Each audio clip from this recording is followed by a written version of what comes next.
ఉమ్మడి ఏపీ మాజీ సీఎం మాజీ గవర్నర్ మర్రి చెన్నారెడ్డి 103వ జయంతి సందర్భంగా ఇందిరా పార్క్ వద్ద మర్రి చెన్నారెడ్డి రాక్ గార్డెన్లో ఆయన జయంతి వేడుకలు నిర్వహించారు. ఈ కార్యక్రమంలో కేంద్ర మంత్రి కిషన్ రెడ్డి, మాజీ ఎంపీలు వివేక్ వెంకటస్వామి, కొండా విశ్వేశ్వరరెడ్డిలు పాల్గొని చెన్నారెడ్డి సమాధి వద్ద నివాళులర్పించారు. వారి యొక్క జన్మదిన ఉత్సవాలు గాని డాక్టర్ మర్రి చెన్నారెడ్డి గారు డాక్టర్ మర్రి చెన్నారెడ్డి గారు డాక్టర్ మర్రి చెన్నారెడ్డి గారు డాక్టర్ ఈ సందర్భంగా చెన్నారెడ్డి సేవలను కిషన్ రెడ్డి గుర్తు చేశారు. ప్రధాని మోడీ తరపున చెన్నారెడ్డికి నివాళులర్పిస్తున్నట్లు కిషన్ రెడ్డి తెలిపారు. గొప్ప పరిపాలనా దక్షకుడిగా చరిత్రలో నిలిచిపోయారని తెలిపారు. ప్రజల నాడి తెలిసిన వ్యక్తిగా చెన్నారెడ్డి గుర్తింపు తెచ్చుకున్నారని అన్నారు.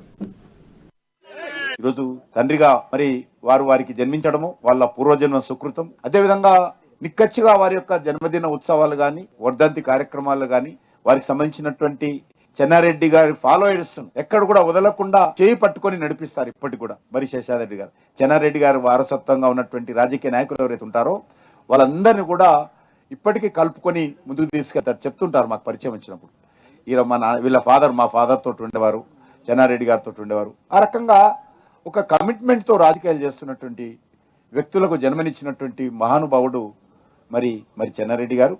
వారికి మనందరి తరఫున ఘనమైనటువంటి నివాళులు అర్పిస్తున్నాను. నా తరఫునే కాకుండా మన దేశ ప్రధానమంత్రి అయినటువంటి నరేంద్ర మోడీ గారి తరఫున. స్వయం ఉపాధి కల్పన కావాలని 1960లో మర్రి చెన్నారెడ్డి ఆధ్వర్యంలో ఉద్యమం కొనసాగిందని ఈటెల రాజేందర్ అన్నారు. తెలంగాణ మట్టి బిడ్డలుగా రాష్ట్రాన్ని సాధించుకోవాలన్న ఆకాంక్షకు ఉద్యమించారని గుర్తు చేశారు. మహానుభావుల ఆశయాలు 2014లో సాకారమైందన్నారు. సాధించుకున్న తెలంగాణలో అమరవీరుల ఆశయాలు, ఉద్యమకారుల ఆశయాలు కలలుగానే మిగిలిపోయాయని ఈటెల రాజేందర్ అన్నారు.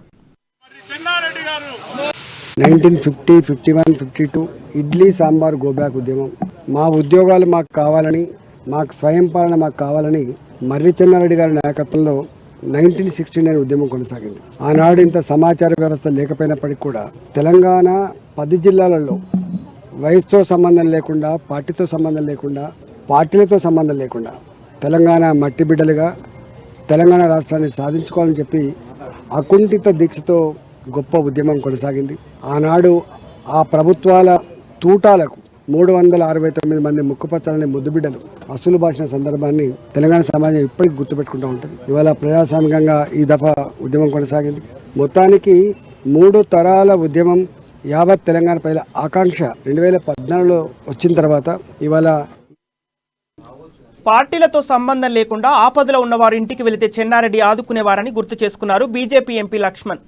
గతంలో రాష్ట్రంలో పాత బస్తీలో అర్లలు జరిగితే బీజేపీ తరపున చెన్నారెడ్డి దగ్గరికి వెళ్తే ఆ సమస్యపై అర్ధరాత్రి వరకు మాట్లాడి ఆ సమస్య పరిష్కారం చేశారని గుర్తు చేశారు. రాష్ట్రంలో ఇప్పుడు సమస్య వస్తే సీఎం, మంత్రులు పట్టించుకునేవారు దిక్కులేరని లక్ష్మణ్ ఆరోపించారు. చెన్నారెడ్డి రాజకీయాలకు అతీతంగా ఉండేవారన్నారు బీజేపీ లక్ష్మణ్.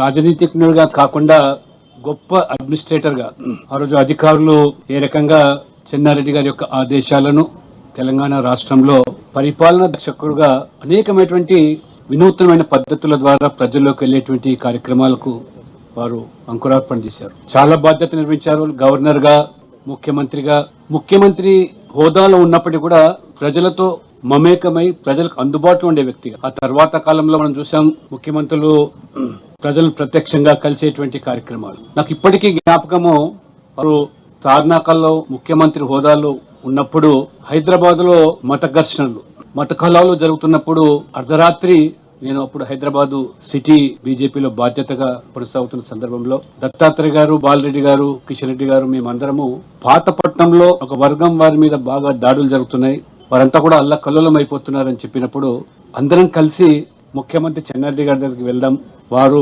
నిజంగా న్యాయం చేస్తారని చెప్పినప్పుడు అర్ధరాత్రి దాదాపు వేకుజామున 2 గంటలు